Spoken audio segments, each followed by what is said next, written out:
शिव अंत में अनंत हैं। इस सृष्टि के रचयिता भी वही हैं और इसका विनाश करने वाले भी वही हैं। यह जन्म और मृत्यु दोनों से परे हैं। लेकिन शिवजी रहते कहाँ हैं? इस ब्रह्मांड में शिवजी कहाँ पर मौजूद हैं? वैसे तो कहा जाता है कि भगवान कण कण में मौजूद होते हैं, लेकिन फिर भी एक ऐसी निश्चित जगह तो होगी जहां पर सदाशिव मौजूद हैं। और आज हम आपको यही बताने वाले हैं कि इस ब्रह्मांड में आखिर शिव कहां पर हैं। भगवान शिव को द डिस्ट्रॉयर यानी संहारक कहा जाता है, यानी कि वह जब चाहे सृष्टि को समाप्त कर सकते हैं और जब भी अन्याय बढ़ता है तब वो आते हैं इसका नाश करने के लिए। और इनके विनाशकारी शक्ति के सामने हर किसी को झुकना पड़ता है। अब अगर ये अन्याय को खत्म करने आते हैं तो ये कहां से आते हैं, यानी कि वो अन्याय का नाश करने के लिए धरती लोक पर कहां से आते हैं, उनका स्थायी वास कहां है। शिव पुराण की माने तो उसमें लिखा है कि शिव जी का घर यानी कि उनका वास कैलाश पर है।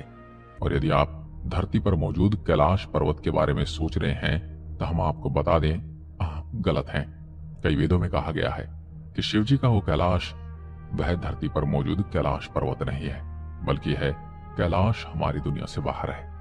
आपको पता होगा कि हमारी यह सारी दुनिया आयाम यानी कि डायमेंशन से बनी हुई है।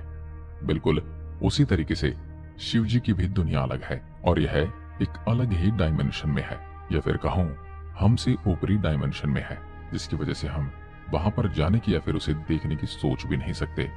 लेकिन फिर भी हम इसे समझने की कोशिश कर सकते हैं।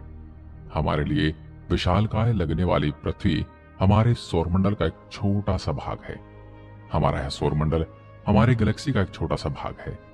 इस गैलेक्सी में लाखों करोड़ों नंबर और ग्रह मौजूद हैं, यानी कि पृथ्वी जैसे भी ग्रह हो सकते हैं। और जब तक वैज्ञानिक बस हमारी ही गैलेक्सी को ढंग से नहीं समझ पाए हैं, क्योंकि हमारे लिए अनंत है, पर इससे भी अगर बाहर जाया जाए तो एक नहीं बल्कि अनेक गैलेक्सी देखी जाएंगी। यहाँ पर अनगिनत गैलेक्सी मौजूद हैं। और अगर उससे भी ऊपर जाया जाएगा तो आपको अनगिनत गैलेक्सी का एक बड़ा सा जाल दिखेगा। एक आम इंसान या फिर कहूं कि इंसानी दिमाग के लिए यही सोच पाना एक बहुत ही बड़ी बात है। लेकिन वही देखा जाए तो अगर इससे भी आगे जाया जाएगा तो हमें ब्रह्मांड का छोर मिलेगा, यानी कि वह जगह जहां पर ब्रह्मांड का अंत होता है। लेकिन वही हमारी सृष्टि में बस एक ही ब्रह्मांड नहीं है, यहाँ पर भी अनेक ब्रह्मांड है और अनगिनत संभावनाओं के साथ ही यह ब्रह्मांड बस बढ़ते जा रहे हैं, यानी कि यहाँ पर मल्टीवर्स पॉसिबल है। वैज्ञानिक अब मान रहे हैं कि सच में मल्टीवर्स हो सकता है, लेकिन वही हमारे सनातन धर्म में हजारों साल पहले ये सब बताया जा चुका है कि सच में कहीं ब्रह्मांड मौजूद हैं और यहाँ पर मौजूद हर एक ब्रह्मांड में अपने ही अलग नियम हैं। जैसे कि आपको पता होगा कि हर एक ब्रह्मांड के कुछ नियम होते हैं जो कि तोड़े नहीं जा सकते, यानी कि कुदरत के वह नियम जो इंसान की सोच से परे हैं। और इसी तरीके से हर एक ब्रह्मांड में अपने अलग ही नियम हैं और इसी वजह से अलग नियम होने के कारण से हर एक ब्रह्मांड के अलग तरीके के जीव जंतु और ग्रह विद्यमान हैं, जिसके बारे में हम इंसान तो कल्पना भी नहीं कर सकते, क्योंकि अब तक हमने आपको जो भी बताया है वह अनंत ब्रह्मांड है। लेकिन फिर भी वो सब सिर्फ 3 डायमेंशनल है। डायमेंशनल यानी कि आयाम। हम भी 3 डायमेंशनल बीइंग हैं, यानी कि हम बस 3 आयामों को महसूस कर सकते हैं। एक है ऊपर नीचे होना, दूसरा है दाएं बाएं होना और तीसरा है आगे पीछे होना। और ऐसा करके हम 3 डायमेंशन में जीते हैं। और आप जिस डायमेंशन में रहते हो उससे एक डायमेंशन कम ही देख सकते हो, यानी कि हम चीज को 3D में देख सकते हैं। इसका मतलब होता है हम 4 डायमेंशन में रहते हैं। और चौथा आयाम है वक्त यानी समय। हम 3 डायमेंशन को तो कंट्रोल कर सकते हैं, लेकिन चौथे डायमेंशन यानी कि वक्त को नहीं संभाल सकते। यह एक ही गति से निरंतर बढ़ते रहता है और इसे हम बस आगे की तरफ जाता ही महसूस कर सकते हैं। और हमारी ये जो 4 आयामों वाली दुनिया है, यानी कि 4 डायमेंशनल दुनिया है, उसे ही भौतिक दुनिया कहा जाता है। इसमें अन्य ग्रहों के बारे में भी बताया गया है जहां पर जीवन मौजूद है, यानी कि वैज्ञानिक जिस चीज को कई सालों से ढूंढ रहे हैं कि हमारे अलावा भी इस यूनिवर्स में दूसरा जीवन है या नहीं, यह हमारे सनातन धर्म में पहले से ही बताया गया है। जी हाँ, और भी ग्रह हैं जहां पर जीवन मौजूद है। इन्हें लोक कहा जाता है। इस तरह 14 लोक हैं जहां पर जीवन मौजूद है। ये लोक हैं स्वर्गलोक, महरलोक, जनलोक, तपोलोक, भुवरलोक, भुरलोक, अतल, वितल, सतल, रसातल, तलातल, महातल और पाताल। इसमें भूलोक यानी हमारी धरती, जहां पर हम इंसान निवास करते हैं, वह स्वर्गलोक जहां पर देवता निवास करते हैं। इसी तरह हर लोक में अलग तरह के जीव निवास करते हैं और यहाँ पर हर एक लोग अलग तरीके से काम करते हैं। जिस तरीके का नियम धरती पर लागू होता है, जरूरी नहीं कि वैसे ही नियम यहाँ भी लागू हों। यहाँ पर रहने वाले लोग, जीव, धरती के लिए मायावी हो सकते हैं, तो कुछ हमसे कई गुना ज्यादा ताकतवर या होशियार। लेकिन खास बात तो ये है कि सब भौतिक आयाम में ही निवास करते हैं, यानी कि 4 डायमेंशन में, और इसलिए कुछ नियम है जो सब पर एक जैसे लागू होते हैं, जैसे कि समय। हम चौथे आयाम तक जान चुके हैं और इस तरह 5वें आयाम में ब्रह्मलोक आता है, जहां पर ब्रह्म निवास करते हैं। हर ब्रह्मांड का जुड़ाव ब्रह्मा से है और 5वें आयाम में ही असली मल्टीवर यानी कि कई ब्रह्मांड और कई ब्रह्मा है। यहीं पर हर ब्रह्मांड से एक ब्रह्मांड का जन्म होता है। आपको बिग बैंग के बारे में तो पता ही होगा।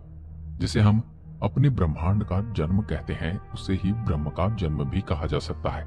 यहाँ पर समय की दिशा भी अलग है, क्योंकि ये हमारे भौतिक आयाम से बाहर है। यहाँ पर रहने वाले ब्रह्मा 4 आयामों पर अपना कब्जा कर पाते हैं और अपने मन मुताबिक 4 आयाम को ढाल सकते हैं। इसके बाद है छठा आयाम, जहाँ पर निवास करते हैं महाविष्णु, और महाविष्णु के भी 3 भाग हैं, जो है महाविष्णु, गर्भोदक्षयी विष्णु और श्रीदोक्षयी विष्णु। इसी आयाम में महाविष्णु को महात्मा कहा जाता है, क्योंकि सब कुछ उन्हीं से तो बना है और उन्हीं में मिल जाता है। इसी आयाम में महाविष्णु ऊर्जा और तत्वों का निर्माण करते हैं। उनके बाद गर्भोदक्षयी विष्णु से ही हमारी सृष्टि की रचना होती है। उन्हीं से ब्रह्म का जन्म होता है और वहीं से फिर 14 लोक बनते हैं। जैसे आप जानते हैं कि विष्णु जी की नाभि से ब्रह्मा का जन्म होता है। हम गर्भोदक्षयी विष्णु को ही सिंगुलैरिटी कह सकते हैं, यानी कि डिवाइन बीइंग। इसके बाद इनका तीसरा भाग है श्रीदोक्षयी विष्णु, जो हमारी भौतिक सृष्टि के हर तत्व और प्रमाणों में लीन है।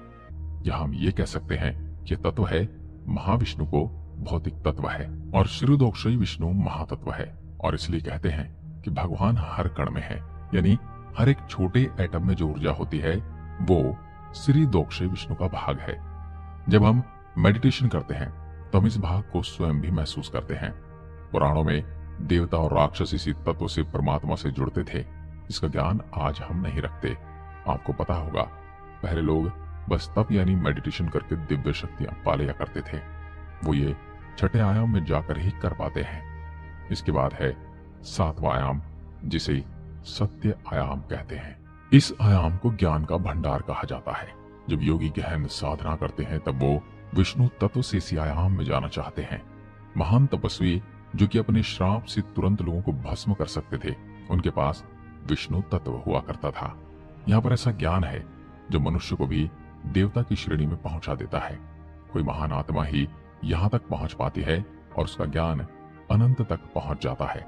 इसके बाद है 8वां आयाम, जिसे कैलाश कहा जाता है। इस आयाम में भगवान शिव का भौतिक रूप निवास करता है। उनका कार्य ही 7 आयामों का संतुलन बनाए रखना है। इसी आयाम से जब भगवान शिव हमारी भौतिक सृष्टि में आते हैं तो महाप्रलय लाते हैं। इसलिए सिद्ध योगी 7वें आयाम का ज्ञान पाकर भगवान शिव को पाना चाहते हैं। यही मोक्ष का द्वार है, स्वयं को शिव को समर्पित करना।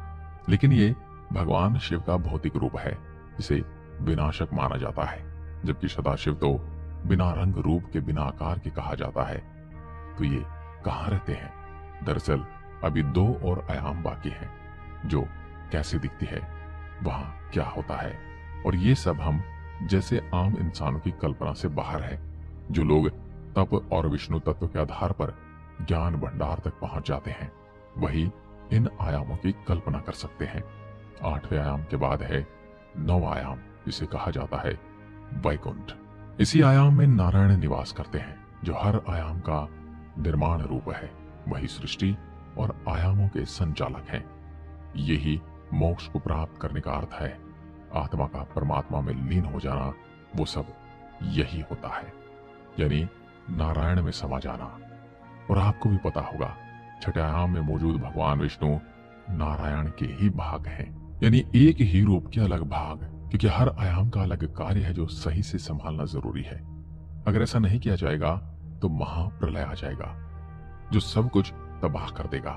नवे आयाम से ही आयामों का निर्माण होता है। इसके बाद है 10वां आयाम यानी अनंत आयाम। यही वो आयाम है जहां पर सदाशिव निवास करते हैं, जिनका न कोई रूप रंग है न कोई आकार। उन्हें ही परम सत्य परमात्मा कहा जाता है, उन्हें ही विराट रूप कहा जाता है। अनंत आयाम में सब कुछ बस अनंत है। आपको पता होगा, महाभारत में श्री कृष्ण ने अर्जुन को विराट रूप दिखाया था, तो इसमें श्री कृष्ण बड़े नहीं हो गए थे और न ही उन्होंने सारे देवी देवताओं को दिखाया था। उन्होंने अर्जुन को 10वां आयाम दिखाया था। जैसे हम 3D चश्मे से 3D मूवी देखते हैं, बिल्कुल वैसे ही श्री कृष्ण ने अर्जुन को 10वां आयाम दिखाया था, जहां विराट रूप दिख सकता है। यहाँ शिव नहीं सदा शिव रहते हैं, जो कहीं नहीं है और कहीं न होकर भी वो हर जगह है। अब आप इस वीडियो के बारे में अपनी राय रखते हैं कमेंट बॉक्स में, हमें जरूर बताएं और इसी तरह की वीडियो देखने के लिए चैनल को सब्सक्राइब जरूर करें। धन्यवाद। जय हिंद, जय भारत।